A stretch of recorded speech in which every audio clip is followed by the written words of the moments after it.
Pemirsa Ramadan Karim yang dimuliakan oleh Allah Subhanahu wa taala.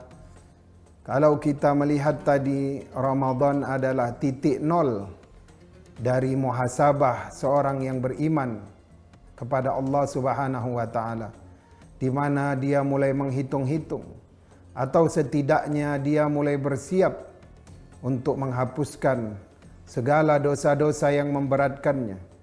Diibaratkan nanti setiap bangsal-bangsal yang ada di dalam neraka itu sudah tertempel sel-sel ataupun bentuk-bentuk kromosom yang ada di diri kita.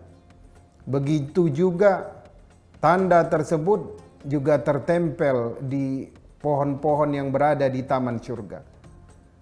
Maka salah satu cara untuk mempertebal cetakan kromosom tersebut adalah dengan bersungguh-sungguh di bulan Ramadan, dan juga untuk menghapus tanda tersebut dari bangsal api neraka adalah dengan bulan Ramadan. Makanya Ramadan ini juga sebagai bulan muhasabah, di mana setiap orang yang beriman kembali ke titik nol untuk menjadi seorang hamba yang suci. Kalau orang-orang tua kita dahulu sebelum masuk Ramadan, maka dia akan membayar segala hutangnya atau akan meminta izin atas segala khilaf yang pernah dia lakukan kepada saudara dan tetangganya. Atau kalau ada harta orang yang terambil secara zalim, maka dia akan mengembalikannya. Tak lain dan tak bukan karena apa? Karena mau masuk bulan muhasabah. Bagaimana mungkin kita mau memuhasabah, menghitung perjalanan hidup kita? Siapkah perbekalan kita nanti untuk berjumpa dengan Allah? Kemudian Allah berikan suatu bulan di mana kita bisa membakar semua dosa-dosa, membakar semua kesalahan-kesalahan yang pernah kita lakukan selama 11 bulan. Maka bagi orang yang tidak ada muhasabah di bulan Ramadan, maka Ramadan itu hanya sebagai bulan yang sekedar lewat saja. Bulan seremonial bagi mereka.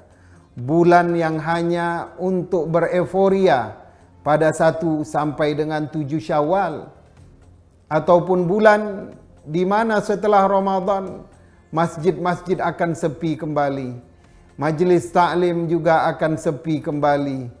Kemudian solat subuh berjamaah akan kembali seperti yang dahulu, satu saf saja. Kemudian anak-anak muda akan lari ataupun menjauh dari masjid kembali. Ini yang selama ini kita lihat di dalam budaya, mohon maaf, orang-orang Melayu. Tapi berbeda dengan Ramadan di Timur Tengah. Kita berikan contoh, misalkan para ibu-ibu di Mesir. Kalau sudah 10 terakhir Ramadan, mereka akan makin fokus terhadap Ramadan. Kalau sudah malam-malam ganjil, mereka akan keluar dari rumah bersama keluarganya jam 3 subuh untuk ikut Qiyamul Lail. Malam genap, sepi kembali. Malam ganjil, ramai kembali. Sampai malam ke-27, itu jamaah benar-benar membludak. Masjid yang sangat besar di kota Mesir itu, Masjid Tariq bin Ziyad, akan menjadi penuh ketika malam 27 Ramadan. Apakah orang-orang ini datang untuk Qiyamul Lail hanya untuk beribadah secara ritual saja? Tidak. Tapi mereka datang untuk memuhasabah dirinya. Ramadan juga momentum bagi semua orang yang beriman untuk kembali melihat perjalanan hidupnya. Kembali melihat adat istiadat yang selama ini dia lakukan. Apakah kebiasaan itu adalah kebiasaan baginda Nabi dan para sahabat? Ataukah kebiasaan itu adalah kebiasaan-kebiasaan jahiliyah? Kebiasaan-kebiasaan jahiliyah yang sampai sekarang masihlah lagi tertebar di mana-mana, yaitu korupsi, kemudian rasuah, sogok menyogok. Maka Ramadan ini menjadi momentum bagi setiap orang beriman. Misalkan pemimpin atau penguasa, masanya inilah untuk melakukan muhasabah. Orang-orang yang senang memamerkan hartanya karena jabatannya, memamerkan motor-motor yang gede dengan geng-gengnya, pada Ramadan inilah dia harus memuhasabah dirinya. Sampai kapan aku bertahan dengan gaya hidup seperti ini? Lifestyle seperti ini?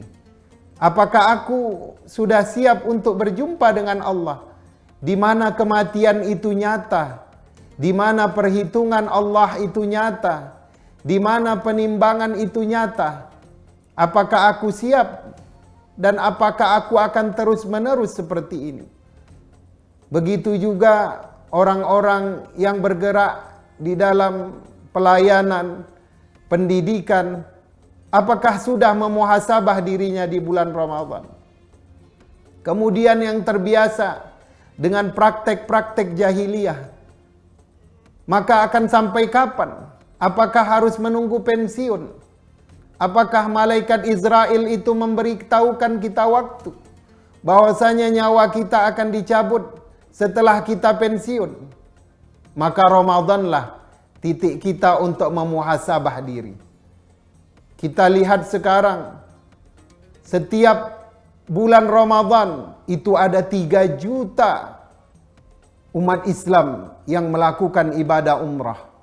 Sementara ada mungkin 500.000 lebih mukminin di Indonesia yang masuk ke Saudi Arabia untuk berumrah pada setiap bulannya. Tapi kalau kita lihat angka kemiskinan umat Islam masih terasa sampai sekarang.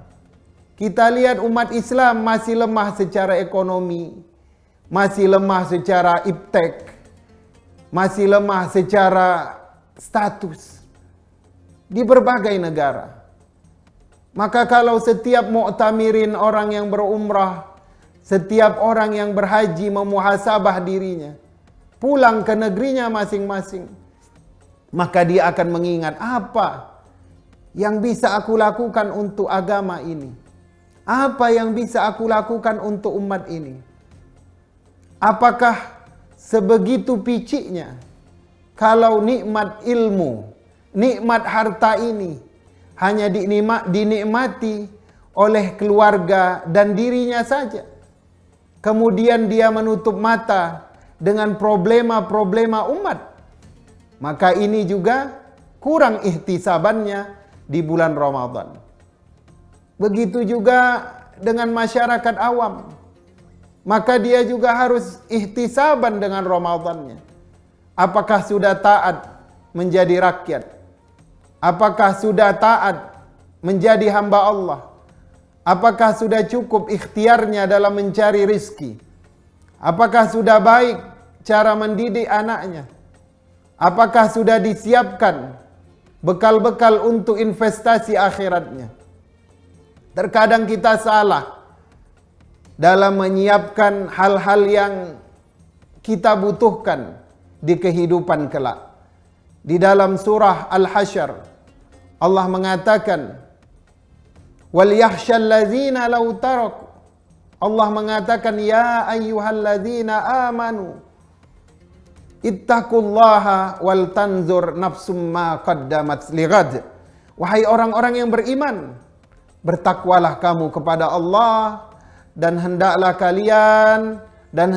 tiap-tiap diri memperhatikan apa yang akan dia bawa esok hari, yaitu kehidupan akhirat. Mudah-mudahan Ramadan tidak hanya menjadi bulan untuk meningkatkan keimanan, tetapi Ramadan juga menjadi bulan ihtisaban. Kita mengkaji diri kita, kita menghitung amalan kita mengkaji sifat-sifat jahiliyah yang ada di dalam diri kita. Apakah kita akan pertahankan sampai sakratul maut, atau kita taubat lebih dahulu kemudian mendapatkan hidup yang husnul khatimah. Pemirsa Ramadan Karim, kita akan berjumpa lagi setelah yang berikut ini.